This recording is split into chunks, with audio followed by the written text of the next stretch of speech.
Baik, Assalamualaikum warahmatullahi wabarakatuh. Kami dari kelompok 2, mata kuliah IS Audit and Control, akan mempresentasikan tentang hasil dan evaluasi tugas kita untuk menganalisis case study. Sebelum kami memulai, izinkan kami memperkenalkan proposal dari kelompok kami. Saya sendiri Sukma Harawan Putra dengan NPM 0091, dan ada Mbak Niken Angkasawati dengan NPM 0010, kemudian ada Mbak Alwin Nadela dengan NPM 0020. Untuk pemaparan materi yang pertama akan dipresentasikan oleh Mbak Alwin Nadela. Silakan. Baik, untuk hasil case study yang kita analisis untuk kerentanan dan kelemahannya, yang pertama itu terjadi kerusakan pada sistem aplikasi yang digunakan. Untuk ancamannya dapat terjadi pencurian data yang terjadi baik dari pihak ketiga atau pihak eksternal dengan resiko data pada aplikasi keuangannya.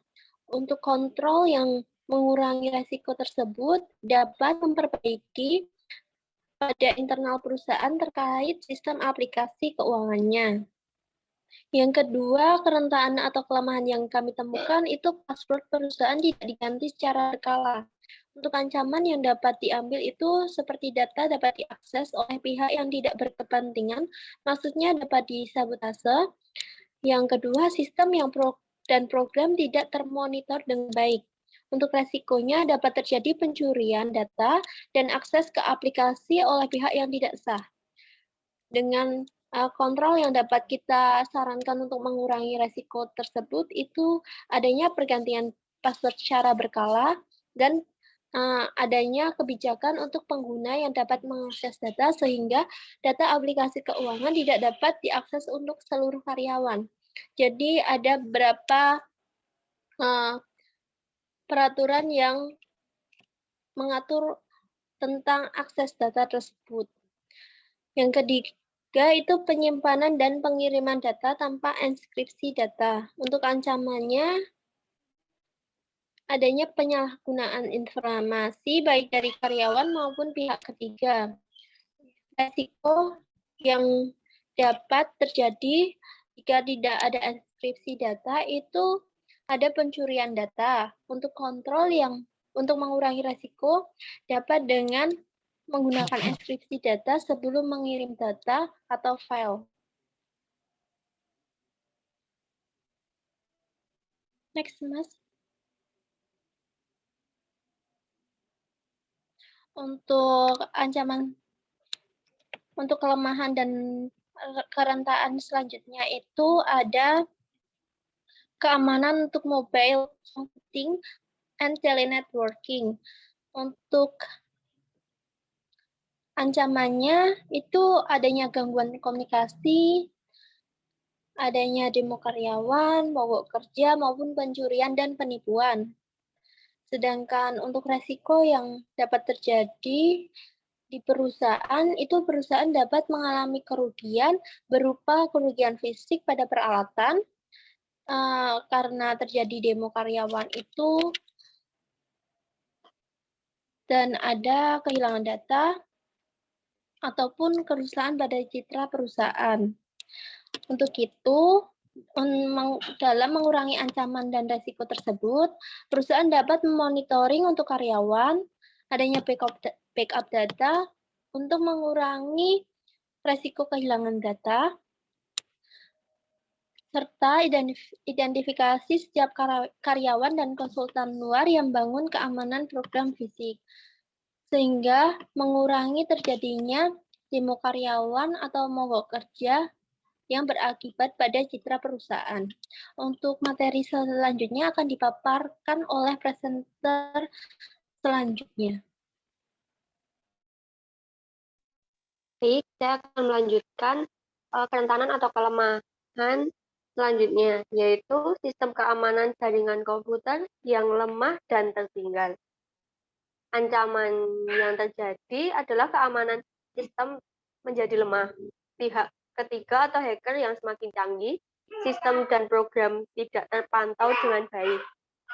Resikonya yaitu berpotensi pada pencurian data, adanya akses pada pengguna yang tidak sah, kehilangan data akibat adanya virus.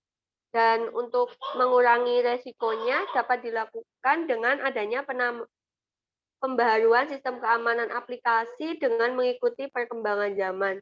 Adanya perlindungan keamanan terhadap virus, adanya pengujian sistem keamanan aplikasi secara berkala.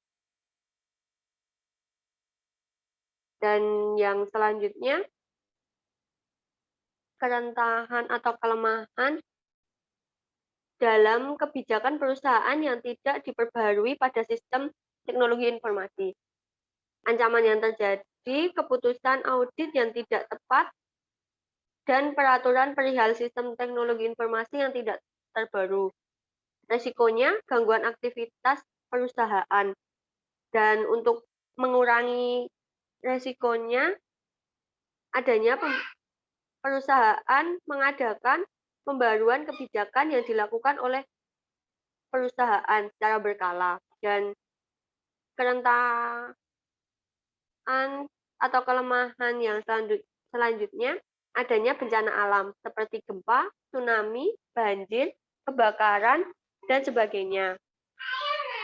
Ancaman yang ditimbulkan yaitu terganggunya kegiatan perusahaan, bahkan kegiatan dapat terhenti tanpa adanya